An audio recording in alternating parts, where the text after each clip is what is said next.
어, 웨스트민스터 소요리 문답은 이제 전체적으로 다시 한번 우리가 살펴보도록 하겠습니다. 지난번에 38문까지 해서 우리가 이제 구원론을 이야기할 때 하나님께서 효력 있게 우리를 부르신다 그랬잖아요. 그래서 전도를 받을 때 다 이렇게 회심하는 게 아니라 하나님께서 성령께서 이루어지는 그때에 생명의 씨가 언제 핑신했는지 우리는 모르지만 하나님께서 우리의 씨를 이렇게 피어나게 하시는 그때가 있다라고 우리가 얘기했습니다. 그래서 그렇게 효력 있게 부르신 자들이 받는 복이 무엇인가에 대해서 우리가 쭉 살펴봤고요. 이 땅에서 받는 복은 칭의, 또 양자됨, 또 성화, 또 하나님께서 그를 붙드셨을 때 끝까지 이끌어 가신다는 견인, 그것이 이제 이 땅에서 우리가 받게 되는 그런 복이었다면, 그리고 이제 마지막 때에 우리가 받는 복은 두 가지로 이야기를 했었습니다. 그래서 죽을 때에 받는 복과 또 부활의 복, 그렇게 해갖고 전체적으로 우리가 1문부터 38문까지를 살펴봤습니다. 소요리 문답이라는 거, 웨스트민스터 신앙 고백이라는 것은 결국은 어떤 내용입니까? 우리가 무엇을 믿는가에 대한 얘기고, 또 성경이 무엇을 가르치는가에 대한 얘기, 요약적인 얘기가 바로 웨스트민스터 신앙 고백서이고, 또 웨스트민스터 신앙 고백서에서 이제 아이들에게 가르치기 위해서 만들어 놓은 것이 이제 소요리 문답의 형식으로 만들어 놓은 것이죠. 그래서 소요리 문답은 전체적으로 1문부터 107문까지 되어 있습니다. 근데 이 소요리 문답이 크게 두 가지로 나눠진다고 그랬습니다. 그러니까 첫 번째 1문에서는 사람이 제일 되는 목적이 무엇입니까? 라고 물어봤습니다. 그렇게 했을 때 우리의 답변은 하나님을 영화롭게 하고 그를 영원토록 즐거워하는 것이다, 이렇게 답변을 했죠. 근데 중요한 건, 그러면은 하나님을 영화롭게 하고 그를 영원토록 즐거워한다는 것인데, 무엇이 하나님을 영화롭게 하고 즐겁게 하는 것입니까? 라고 물어봤을 때 바로 이 문에서 하나님께서 우리에게 주신, 하나님을 영화롭게 하고 그를 영원토록 즐거워하기 위해서 주신 것은 유일하게 성경을 우리에게 주셨다라고 고백했고, 3문에서 그러면 성경이 무엇을 가르칩니까? 라고 물어봤을 때 첫 번째가 바로 1문부터 38문의 내용처럼 하나님에 대하여 우리가 믿어야 될 바가 무엇인가, 그러니까 하나님이 누구신가에 대한 부분이죠. 그것이 바로 이제 38문까지의 내용이었고요. 그리고 두 번째로는 우리가 믿는 바 하나님 앞에서 우리가 어떻게 살아가야 되는가 하는 내용이 39문에서 107문의 내용이라고 살펴보았습니다. 그래서 우리가 지난번에 부활까지 다루는데, 그래서 39문에 이제 우리가 이 37, 38 이렇게 오다 보면 39문이 조금 생뚱맞을 수가 있거든요. 부활의 얘기를 했는데 갑자기 하나님께서 사람에게 요구하시는 본분이 무엇입니까? 이렇게 나오니까 아주 큰 구분, 성경에 무엇을 가르칩니까? 하나님에 대해서 우리가 믿어야 할 바가 무엇인가와 믿는 바 하나님에 대해서 우리가 어떻게 살아야 될 바를 가르칩니다에 대한 답변으로 39문에서 큰 단락이 다시 시작하는 겁니다. 그래서 이제 39문부터 107문 전체적인 내용의 서론격의 역할을 하고 있어요. 이 내용 우리가 생각하면서, 그러면 39문부터 107문은 전체적으로는 어떤 내용으로 구성되어 있냐면 크게 세 가지로 되어 있습니다. 그래서 하나님께서 구약에서 보면은 하나님의 백성들이 어떻게 살아야 될 바를 무엇을 주셔서 알게 하셨습니까? 출애굽을 해갖고 가나안에 들어가기 전에 뭘 줬어요? 율법을 주셨죠.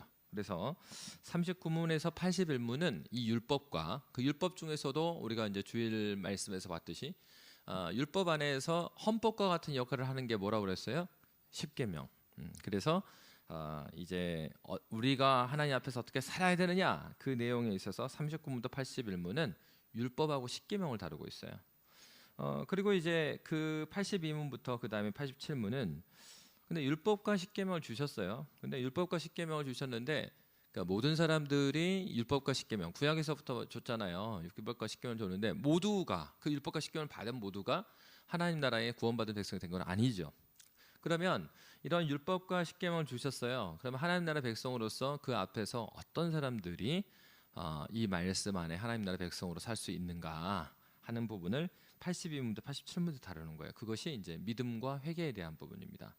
그러니까 우리가 회개하고 믿을 때, 그러니까 성찬도 마찬가지잖아요.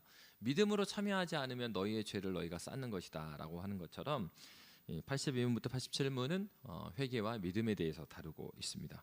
그러면 이제 중요한 것은 내가 믿었어요. 그리고 회개하고 믿었어요. 신앙이 생겼어요. 근데 신앙이 생겼다고 해서 우리의 삶에 있어서 우리가 신앙대로 계속 살아가는 건 아니잖아요.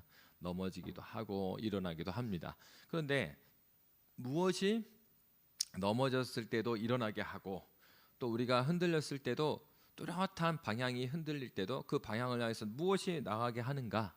그것은 하나님께서 주신 은혜가 그렇게 해주신다. 은혜. 그러니까 중요한 건 신자들에게 있어서 이 삶을 살기 위해서 은혜의 공급을 계속 받아야 되잖아요. 그래서 88문부터 87문은 은혜의 수단이 무엇인가를 가르쳐주고 있습니다.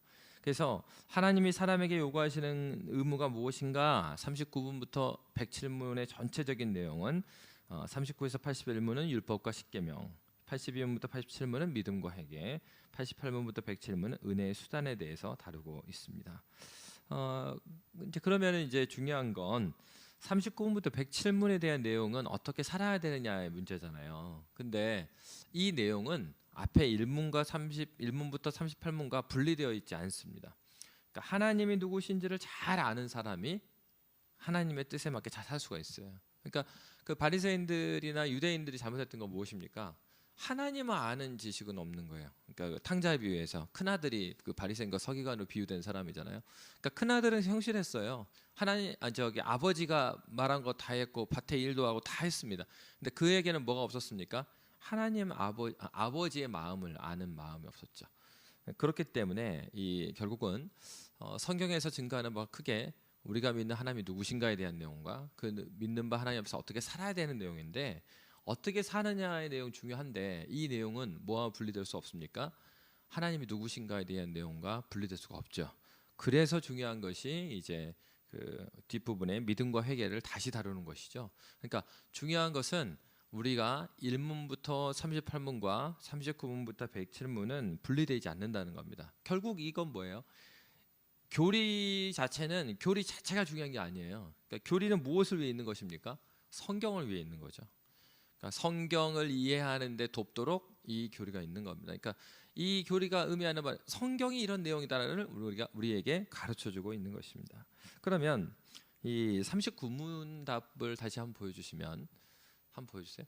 39문답에 보면은 크게 두 가지 사상을 가지고 있어요. 그러니까 질문 자체에 가지고 있는 게 뭐냐?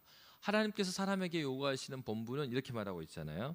그러니까 하나님께서 사람을 그냥 만든 게 아니라 사람을 만드신 목적이 있고 사람에게 요구하시는 부분이 있다라는 것을 가르쳐주고 있습니다. 근데 중요한 건 여기서 요구하시는 본분이라니까 이것은 이제 그 의무를 말하고 있습니다. 근데 의무가 있지만 의무라는 것은 모두 똑같은 의무는 아니에요. 그러니까 예를 들어서 그 의무가 의무 되게끔 하는 것은 그 의무를 누가 요청하고 있는가 하는 부분이고요. 그것에 따라서 이 의무의 권위와 무게감이 달라져요. 예를 들어서 살인범이 강도에게 그러는 거예요. 야, 너 착하게 살아라 그런다고. 그러면 너무 우스운 얘기잖아요. 그러니까 뭐 똥 묻은 개가 견 묻은 개를 나무란다고. 이거는 뭐 그 무게감이 없어요. 전혀 없죠. 근데 이제 사회적으로나 또 가정적으로나 아주 잘 사신 분이 그 방황하고 있는 아이한테 권면을 하는 거예요. 물론 이제 이 아이에게 안 들릴 수는 있겠죠.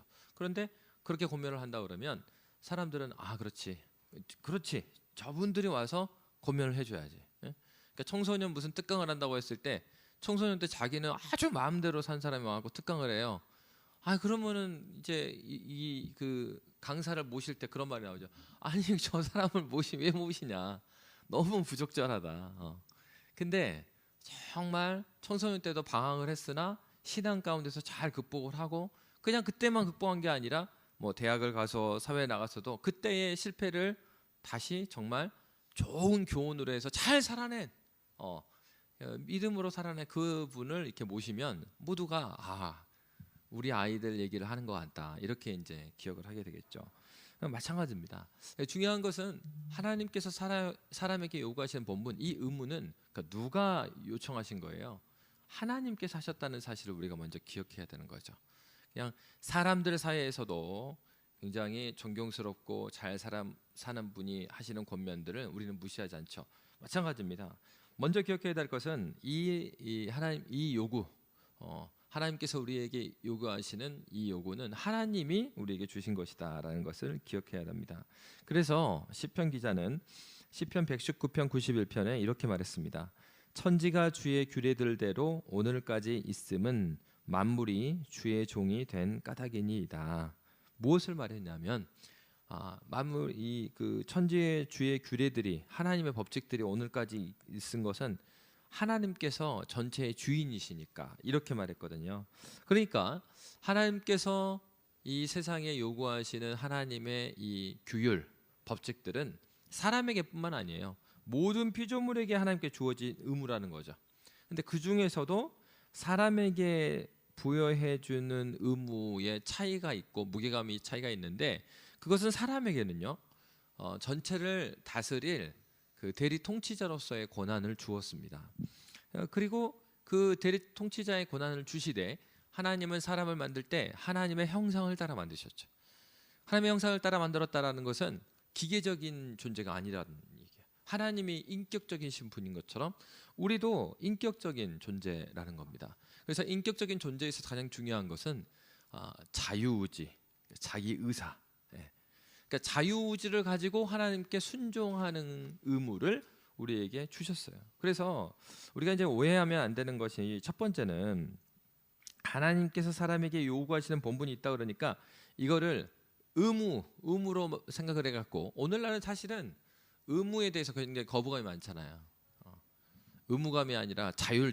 왜냐하면 교육에서부터 다 이제 그 교육 철학의 기본이 이제 인본주의적 그 기본을 깔고 있습니다. 그래서 사람은 가능성을 가지고 있는 존재고 그 자율적인 존재다를 기본적으로 교육 철학 자체가 깔고 있어요. 교육학을 배우면 사실은 교육 철학 자체가 거기에 깔려 있거든요. 에밀이나 뭐 이런 책들을 보면은 그러니까 교육의 목표는 인간에게 가지고 있는 많은 가능성을 최대한도로 잘 끌어내 줄 수 있는 것이 교육의 최대한 목표다. 이렇게 이제 가르치고 그게 이제 일반화되어 있습니다. 그러니까는 기본적으로 환경의 문제나 아니면 교육하는 사람이나 교육하는 방식의 문제지 이 아이의 가능성을 잘 끌어주면 위해는 얼마든지 자기의 최대의 능력을 발현할 수 있다라는 것이 기본적으로 깔려 있어요. 근데 이게 이제 모두 성경적이진 않죠. 기본적으로 인간은 죄인이라는 부분을 거기에서는 어느 정도는 배제하고 있거든요. 그러니까 어쨌건 그러니까 중요한 것은 여기에서 사람이 자기 의지를 가지고 무엇인가를 행한다. 그러니까 의무 자체에 대한 거부감이 있는 시대인데 성경은 분명히 의무를 우리에게 주셨다고 말하고 있어요. 하나님이. 그러나 세상에서 말하는 그 의무, 거부감이 나간 의무가 뭐예요? 막 유교의 우리나라가 유교 배경이잖아요. 그래서 뭐 너 이거 해야 돼, 저거 해야 돼, 뭐 이런 게 많았단 말이에요. 그러니까 왜 해야 되는가 이렇게 동기부여한 게 아니라 해야 돼만 하니까 너무 거부감이 많아요. 근데 성경은 그렇게 출발하고 있지는 않고 하나님이 누구시냐부터 출발했죠. 그러니까 이 의무에 대한 얘기를 하기 전에 벌써 1문부터 38문이 있잖아요. 그러니까 하나님이 이러이러한 하나님이고 우리에게 이러한 아버지가 되신다. 이러한 복을 우리에게 주셨다. 그러한 분위기에 우리는 이렇게 해야 된다. 이렇게 나가고 있잖아요. 그러니까 여기에서 말하는 의무라는 건 내 선택은 없고 그 다음에 나는 무조건 뭘 해야 되는 사람 이걸 말하지 않아요. 의무는 의무인데 어떤 의무입니까? 자기 의사, 자유의지를 가지고 있는 의무를 말합니다. 근데 여기서도 좀 조심해야 되는 것은 자기 뜻대로 하는 그 순종인데 여기 자기 뜻대로라고 하니까 창조주 하나님에게까지도 자기 의지로 이렇게 조율을 한다라는 의미를 갖고 있는 건 아니에요. 이 마찬가지예요. 아담에게 주셨던 그 처음 하나님 말씀대로 마찬가지인 게 동산에 있는 모든 실과를 네가 먹어라. 그러나 선악을 알게 하는 나무를 먹으면 정령 죽으리라. 그러니까 이 말씀은 뭘 말해준 거예요? 아담의 정체성이 어디 있는지를 보여준 거죠. 모든 것이 너의 것으로 내가 준다. 그러나 이 모든 것은 근원적으로 누구의 것이라는 것입니까? 그러니까 하나님이 주인이라는 것이 마찬가지입니다. 우리에게 의무를 주셨지만 우리에게 그 의무를 주시되 우리에게도 기쁨이 되고 우리에게는 의무원 돼서 무거운 게 아니라 우리에게도 기쁨이 되게 하기 위해서 우리에게 자유의지를 주셨어요. 그래서 그 자유의지를 가지고 행하되 하나님의 뜻 안에서 그렇게 행할 때 너에게도 그것이 즐거움이 되고 또 하나님께서도 영광이 되는 것을 가르쳐 주신 것입니다. 그래서 창조주 하나님에게 대해서도 하나님 말씀을 깨달음으로 그가 그냥 무조건 하는 게 아니라 이러이러하기 때문에 성경에서 이렇게 말씀하셨고 이것이 하나님께서 주신 은혜의 길이니 그렇기에 내가 이 길을 가야 되겠구나 하는 그러한 순종을 원하시는 거죠. 근데 중요한 것은 절대 자유를 가지고 이렇게 하지만 무엇이든지 자기 마음대로 하라고 지으신 것은 아니라는 것입니다. 그러니까 자기의 그 자유 의지가 피조물을 지으신 하나님의 뜻에 맞아서 순종을 드려질 때 무엇이 되는 것입니까? 그때 대리 통치자가 되는 거예요. 그 만물의 영장이 되는 것입니다.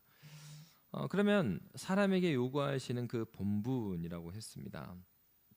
그래서 하나님은 이런 거를 상정하시진 않아. 그러니까 사람들은 어떻게 합니까? 사람들은 로봇을 만들 때 오늘날도 AI가 엄청 개발이 되면서요. 그 로봇 쪽 AI 쪽의 시장에서의 가장 근원적인 퀘스천은 이거라고 해요. 로봇을 만들었는데요. 로봇이 무엇인가를 만들어서 세팅해 놓은 값이 있는데 그 값에 의하면 예를 들어서 지구를 이렇게 지키는 어떤 기능을 가진 프로그램을 딱 만들어 놓은 거예요.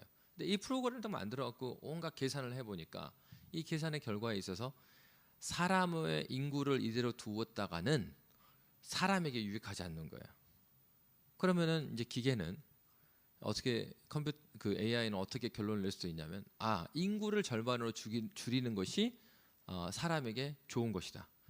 그래서 결론 어떻게 하면 사람을 절반 다 죽이는 거예요. 그런 결론을 내는 AI를 만드는 거 이게 굉장히 두려운 일이죠. 근데 오늘날도 AI에 있어서 개발에 있어서 어려운 점이 뭐냐면 예를 들면은 전쟁을 할 때 전쟁 시뮬레이션 AI가 계산해 주거든요. 사람이 일일이 계산 못 합니다.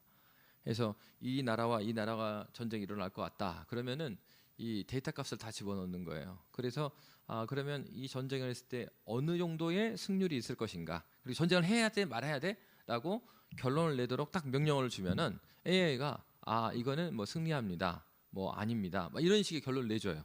근데 지금 어려운 부분이 그 결론을 내게 되는 과정, 알고리즘, 그러니까 무엇에 의해서 이런 결론을 AI가 냈는지까지는 아직 사람이 알 수가 없어요. 답만 그렇게 내주는 거예요. 그래서 지금 막 개발하고 있는 게 AI가 그런 결론을 내게 하는 중간에 알고리즘이 있을 거 아니에요? 그 프로세스가 그것을 설명해주는 AI를 막 개발 중인 거예요. 근데 이게 이제 조금만 더 나가면 마치 그렇게 되는 거예요. 터미네이터가 나오는 거예요. 컴퓨터가 막 계산했을 때 AI가 계산했을 때 인구를 절반 죽이는 것이 인류한테 좋은 거예요. 그러면은 절반을 죽이는 결론을 내리는 거예요. 근데 왜 이렇게 되는지 모르는 거예요, 사람은. 그러니까 지금 사람들이 AI를 막 개발하는데 이 AI가 스스로 발전하는 속도가 사람이 이해하는 정도보다 훨씬 빠른 거예요. 그러니까 이런 부분이 이제 그런 공상 영화나 소설을 만들게 해주는 거죠. 그러니까 사람이 우려하는 게 그거잖아요. 그러니까 사람은 그런 로봇을 안 만들어요. 근데 하나님께서는요, 사람을 그렇게 만드셨다는 거죠. 사람이 그런 뭐 AI라는 게 아니라 사람이 하나님께 순종할 수도 있고 불순종할 수도 있는데 불순종할 수 있는 가능성까지 그에게 주셨어요. 왜 그렇습니까? 인격적이라는 것은 자기가 선택할 수 있는 것이어야 되거든요. 그러니까 선과 악에 대한 선택이 가능한 존재로 사람을 만들어주셨어요. 이게 뭐가 달라요? 이 피조세계 모든 세계는 하나님을 영화롭게 해야 될 의무가 있어요. 근데 사람에게 주어진 그 의무와 책임이란 건 이런 면에서 굉장히 다른 겁니다. 사람에게는 하나님께 순종하지 않을 수도 있는 가능성을 하나님은 다 허용해 주셨어요. 그래서 선과 악을 선택할 수 있는 자유의지를 주신 그런 존재로 우리를 부르셨습니다. 그런데 그러면 이제 두 번째로는 첫 번째로 바로 하나님께서 우리에게 요구하시는 부분이 있다라는 것이고 두 번째 보면은 만물을 통해서 그러니까 그러면 하나님께서 우리에게 요구하시는 본분이 있는데 그 본분이 나타내 보이신 뜻에 순종하는 것이라는 거죠. 그러니까 두 번째 부분은 하나님 말씀에 대한 뜻에 대한 부분이에요. 그러니까 요구하시는 바가 있지만 그 요구하시는 부분을 위해서 자유의지를 주셨어요. 그러나 그 자유의지도 어디에 무엇에 맞춰서 순종하는 것입니까? 나타내 보이신 뜻에 순종하는 거죠. 하나님께서 나타내 보이신 뜻을 우리는 무엇으로 배웠습니까? 그게 이제 계시라 그랬죠. 그래서 일반적인 계시가 있고 특별한 계시가 있다고 우리 배웠습니다. 그래서 일반적인 계시는 무엇입니까? 이 피조 세계를 통하여서 하나님께서 우리에게 보여주신 바 하나님이 누구시냐 하는 부분이에요. 그래서 로마서 1장 20절에 보면 창세로부터 그의 보이지 아니하는 것들 곧 그의 영원하신 능력과 신성이 그가 만드신 만물에 분명히 보여 알려졌나니 그러므로 그들이 핑계하지 못할지니라. 그러니까 하나님이 어떤 분이시다, 하나님이 계시다라는 것이 이 만물을 통해서 충분히 보여줬다는 이것입니다. 그러니까 만물이 충분히 보여줬으면 그 사람은 어떻게 되겠습니까? 하나님이 계신 것과 또 하나님의 능력을 봤으면 하나님이 누구이신지 알아갔어야 되는 것이 마땅한 것이죠. 그런데 그 부분이 고장났어요. 왜? 죄가 우리의 눈을 가리워서 하나님이 계시고, 그러니까 하나님을 구원자 하나님까지는 몰라도 절대자가 계시지 않고는 이러한 과학 법칙이 나올 수가 없구나, 이 부분 만난단 말이에요. 그러면은 거기에서 정말 자신이 마땅히 하나님이 누구실까로 가는 것이 하나님께서 주시는 자유의지가 작동하는 방식일 텐데, 죄가 들어오니까요 그 부분, 하나님과 연결하는 부분은 싹둑 잘라놓는 거죠. 그래서 그렇게는 해설 안 하는 겁니다. 그러니까 일반 계시의 그 유용함은 우리로 하여금 하나님을 찾게 해주는 데에서는 유용해요. 그래서 예수의 복음을 듣지 않아도 시골에 가면 할아버지 할머니가 그분이 하나님인 것까지는 몰라도 절대자가 계시지 않고는 이 농사가 안 된다, 이런 거 알게 된다고요. 자연 법칙을 보고 또 뭐 도시에 사는 데도 마찬가지죠. 사람들과 살아가는 도덕 법칙, 사회 법칙을 보면서 야, 이건 아닌데, 이렇게 이런 식으로 약육 강식의 법칙으로 도시가 문화가 그렇잖아요. 성공한 사람 성공하고 뭐 실패한 실패, 이렇게 되는 극단적인 것이 많잖아요, 도시가. 그러니까 어떤 사람 그렇게 말해요. 어떤 사회학자는 도시라는 것은 인간의 욕망의 최대치가 드러난 곳이 도시다, 이렇게 이제 말하거든요. 그러니까 사람의 자기 욕망대로 살아가는 것, 도시 안에 살면서 그걸 느끼는 거예요. 와, 어떤 사람은 저렇게 잘 살아서 막 그런데 여기는 너무, 필리핀 같은 데 가봐도, 마닐라 가도요, 막 시내가 높은 빌딩이 있어요. 근데 너무 좀 이해가 안 되는 건 그 높은 빌딩 바로 옆에 이 운막 같은 게 있어요. 그리고 살아. 그래서 저기는 어떻게 삽니까? 그럼 불도 저기 안 되는 거 아닙니까? 근데 전기를요 자기가 끌어다가 쓴대요. 운막 같은 집도. 그러면 그거 공무원들이 못하게 안 하는 겁니까? 아니, 놔둔대요. 왜요? 그러니까 아니, 뜯어다 갖다가 자기가 연결해서 쓰는 거는 불법인데 그렇게 쓰고 있으면 거기서도 전기세를 받는데, 결론적으로 이득이어서 그런 거 다 허용해 준다는 거예요. 그러니까 시내에 막 엄청 큰 빌딩 있고 막 쇼핑몰인데 바로 옆에는 막 이런 집이 있는 거예요. 집이 아니죠, 그냥. 그러니까 이렇게 살면은 느끼죠. 이게 사람이 사는 것일까? 이런 생각을 하게 되는 거죠. 그러니까 이렇게 살아가면서도 우리가 알게 되는 건 사람이 산다는 게 뭘까? 그리고 이렇게 사는 건 아니지 않는가? 뭐예요? 복음이 눈을 떠준 게 한 게 아니에요. 그냥 일반 사회생활을 하면서 알게 되는 거예요. 사람이 욕심대로 산다라는 것이 이러한 결론을 내게 되는 거구나. 나의 삶에 대해서 생각해 보게 되는 거예요. 그러니까 바로 일반 계시를 통해서 하나님께 주신 은혜는 이런 것입니다. 인생은 뭘까? 하나님이 누구신가? 정말 이렇게 살고 있는 게 맞는 것인가? 이렇게 해서 하나님을 찾도록 만들어주는 역할이 있어요. 그러나 일반 계시의 한계도 있죠. 그 한계는 그렇다고 해서 그 일반 계시를 통해서 절대자가 있으실 텐데, 그리고 세상은 내가 정확하게는 모르겠지만은 선한 자는 복을 받고 악한 자는 벌을 받는 것이 그 인류의 지당한 흐름인데 우리의 삶은 왜 그럴까? 여기까지는 도움을 줄 수 있어요. 그래서 그가 어떤 절대자를 향하는 마음을 주고 그를 찾을 수 있는 데까지 할 수 있는데, 그 복음으로 인해서 그리스도 예수가 그 질문들의 궁극적인 답이 되는 것까지는 알려주지 않아요. 그렇기 때문에 이런 면에서 바울 사도는 누구도 핑계할 수 없다 이렇게 말한 거죠. 중요한 것은 그러면 하나님께서 특별한 계시로 우리에게 알려주신 그 말씀이 있다라는 것입니다. 그러니까 이 소요리 문답은 누구한테 주신 것입니까? 하나님 나라 백성한테 준 거죠. 그러니까 하나님 나라 백성이 어떻게 살아야 돼요? 그분이 나타내 보이신 뜻에 순종하면서 사는 것이 우리의 의무입니다라고 소요리 문답은 답변을 하고 있어요. 그런 면에서 우리에게 있어서 특별 계시가 굉장히 중요한 것입니다. 그래서 그 모세가 이스라엘 백성들에게 전했던 그 율법에 대한 설명을 하면서 신명기 29장 29절은 이렇게 말했던 겁니다. 우리 신명기 29장 29절 다시 한번 함께 읽도록 하겠습니다. 시작. 감추어진 일은 우리 하나님 여호와께 속하였거니와 나타난 일은 영원히 우리와 우리 자손에게 속하였나니 이는 우리에게 이 율법의 모든 말씀을 행하게 하심이니라. 아멘.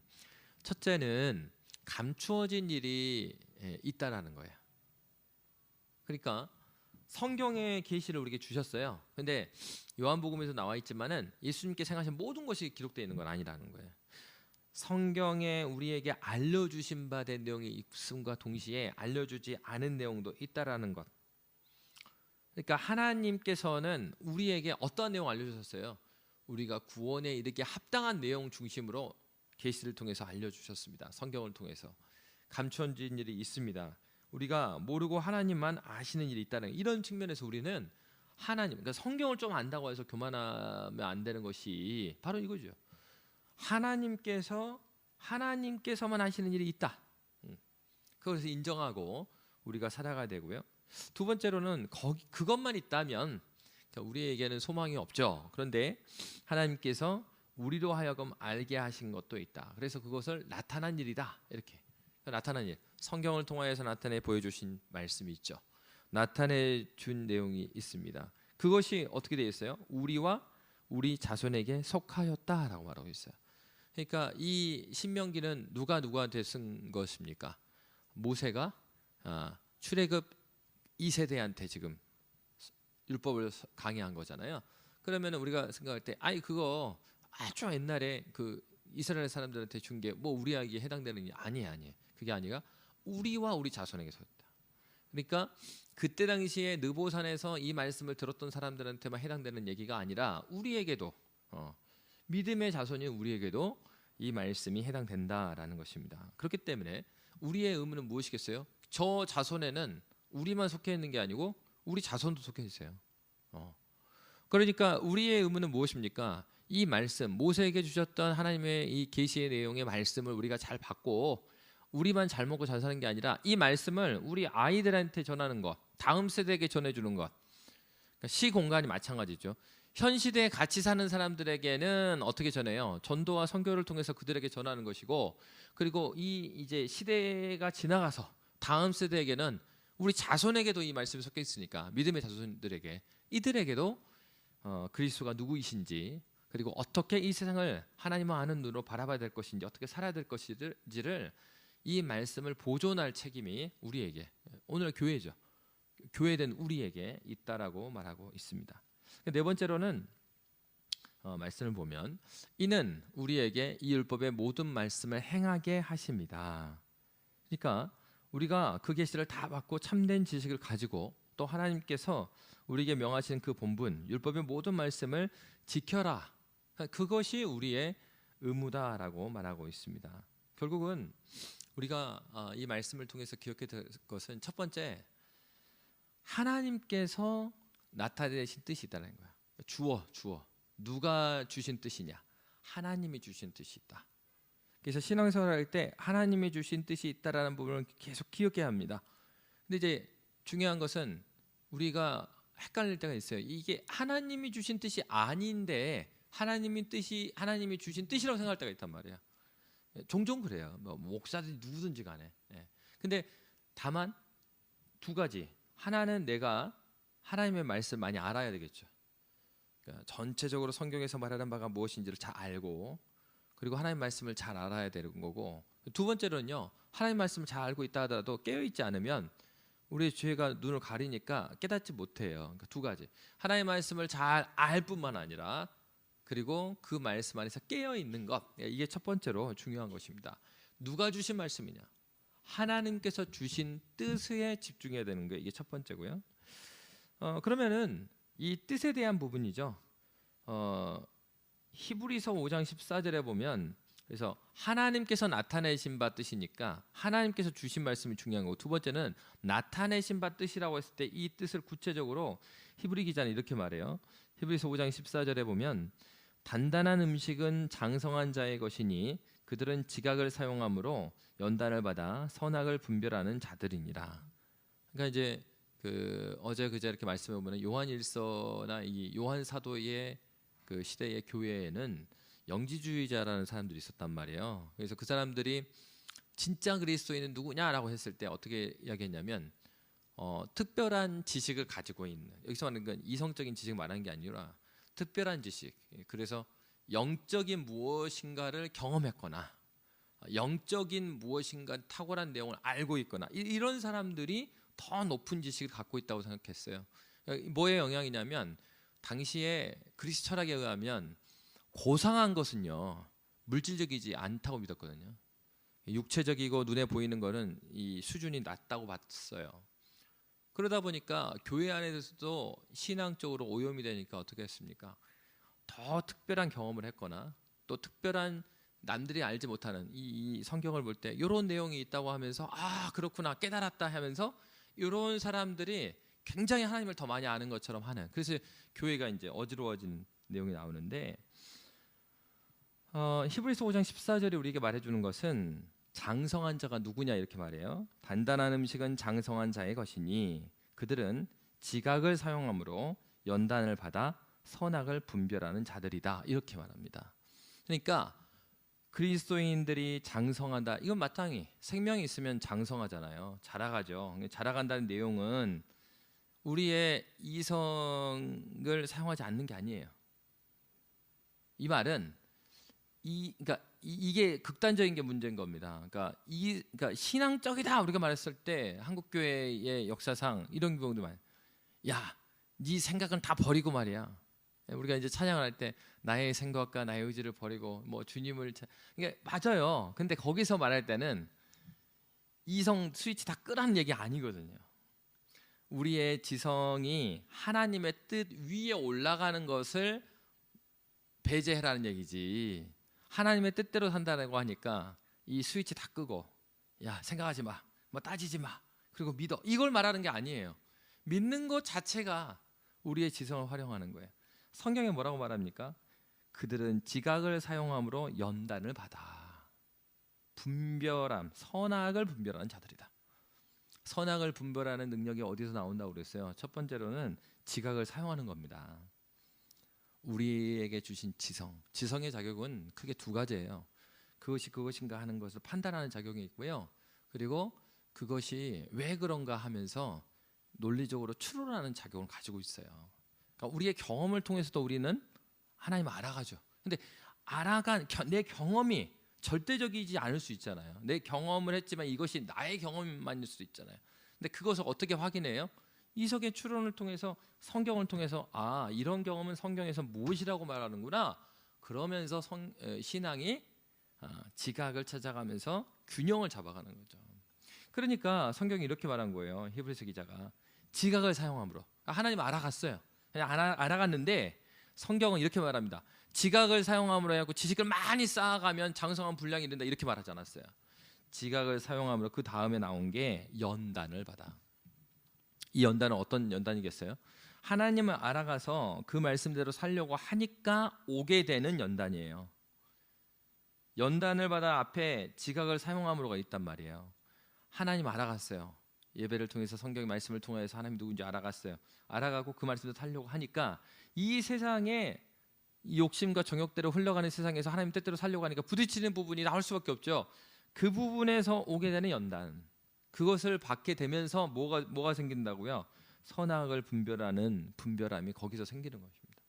그러니까 성경에서 말하는 이 나타내시는 뜻은 명시적으로 이 성경 말씀이 있죠. 그리고 이 성경 말씀이 있고 이 말씀이 진리임을 알게 되는 그 지각은 이 말씀을 알아가면서 이 말씀대로 살려고 하는 실천하는 삶을 통해서 오게 되는 많은 연단 가운데 인내함으로 그럼에도 불구하고 이 말씀은 진리입니다. 이 말씀 놓지 않고 걸어감으로써 알게 되는 거예요.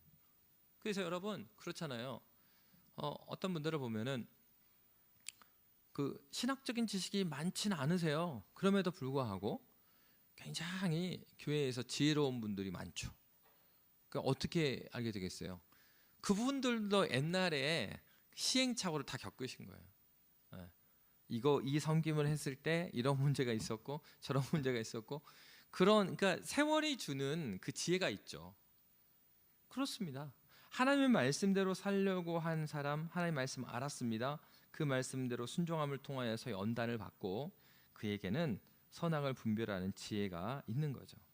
하나님께서 주시는 뜻, 그리고 지각을 사용함으로 해서 연단을 받아 선악을 분별하는 그 지혜, 그리고 이러한 선악을 분별하는 것은 다른 것이 아니라 바로 성경인데, 이 성경은 오직 성경 그리고 전체 성경의 진리를 우리는 받아야 합니다. 무슨 말입니까? 성경은 내가 좋아하는 성경만 막 읽어서는 전체적인 하나님의 뜻을 균형 있게 알 수가 없습니다. 그래서요, 예를 들어서 에베소서 6장에 보면은 모든 관계가 나와요. 에베소 5장 마지막부터 해갖고 부부 관계, 부모 자식 관계, 그 다음에 상전과 종의 관계. 당 시대에는 관계의 모든 것들이에요. 모든 관계를 말한 거예요. 그 세 가지를 통해서. 그래서 그리스도인들은 이 모든 관계에서 이렇게 살아라고 구체적으로 말한 거예요. 근데 여러분 거기서 에베소서 5장 22절 말씀에 이런 말씀이 나오거든요. 아내들이여 자기 남편에게 복종하기를 주께 하라. 그러니까 이 말씀만을 탁 떼서 들으면 오늘날 살아가는 여성들 입장에서는 굉장히 기분 나쁜 말입니다. 이게 복종이잖아요. 순종이도 아니고 복종이라는 단어를 썼거든요. 굉장히 기분 나쁠 수 있는 말이에요. 근데 요 말씀만 톡 떼서 하면은 그렇게 생각되고, 근데 남편들에게도 마찬가지예요. 남편들한테 뭐라면 남편들은 아내 사랑하기를 주께서 교회를 그리스도께서 교회를 사랑하기까지 사랑하라 그랬어요.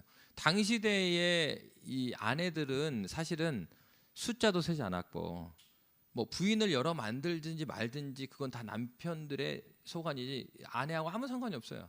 그런 시대잖아요. 여성 인권이 어디 있습니까? 그런 시대에 아내 사랑하기를 그리스도께 교회를 사랑하라고 했단 말이에요. 그러면 그 당시에 남자들이 들을 때 이 말씀, 바울이 말한 말이 곱게 들렸겠어요? 말도 안 되는 소리를 하고 있네 저거. 이렇게 되는 거죠. 근데 이 전체적인 하나하나의 관계에 대해서 전체 이 모든 관계의 근원이 되는 말씀이 에베소 5장 21절에 있어요. 이런 관계들을 쭉 말하기 바로 앞전에 뭐라고 말했냐면 그리스도를 경외함으로 피차 복종하라. 그러니까 성경은 한 구절만 톡 떼서 읽고 그것을 강조하다 보면 그래서 이단이 되는 거예요. 이단들이 왜 성경을 읽는데 자꾸 한쪽으로 막 빠져가요?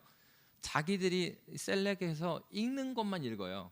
그래서 그 법칙을 만들어 놨다고. 자기 여기는 여기로 연결하고 여기로 연결해요. 그러니까 계속해서 이상한 교리로 빠져가는 거예요. 성경을 하나님께서 에베소만 주신 게 아니라 창세기부터 계시록까지 전체 성경을 주셨어요. 그러니까 이러한 전체적인 시각을 세워주는 게 뭡니까? 요리문답이 그걸 줘요. 신앙고백서는 성경 전체가 우리에게 어떤 말씀을 하고 있는지를 체계적으로 가르쳐주는 역할을 합니다. 전체 성경에 어떤 내용을 가르쳐주는지 알려줘요. 그래서 이 요리문답 자체가 중요한 게 아니라 이 요리문답을 통해서 우리는 뭘 알아야 되겠어요? 성경까지 가야죠. 성경 전체가 말하는 바가 무엇인지를 균형 있게 가지고 동시에 한 구절 한 구절도 꾸준히 읽어나가면서 한 구절 한 구절에서 오는 은혜가 한쪽으로만 쫙 기울지 않고 전체 성경에서 말하던 바와 균형을 잡도록 해주는 것이죠. 하나님의 뜻을 알아갈 때 우리는 체험 중요하지 않은 게 아니에요. 체험 중요합니다. 이 체험도 균형을 잡으려면 나의 개인적인 체험이 아니라 성경에서 말해준 수많은 자들의 그 체험을 균형 있게 말해준 성경의 전체적인 내용에서 나의 경험이 무엇을 의미하는지, 내가 꽂혔던 이 큐티했던 이 말씀의 은혜가 깊이 됐는데 이 말씀의 내용이 전체 성경에서는 어떤 위치를 차지하고 있는지, 이렇게 지각을 사용하여 연단을 받아 선악을 분별하는 자들로 세워지는 것이 하나님께서 우리에게 기뻐하시는 바고, 그럴 때 우리는 하나님 앞에서 이러한 신앙의 의무를 기쁨으로 감당할 수 있습니다. 저와 여러분이 주의 말씀을 통해서 하나님께서 요구하시는 본분을 기쁨으로 감당하는 믿음의 교회 되시기를 주의 이름으로 빕니다. 기도하겠습니다. 살아계신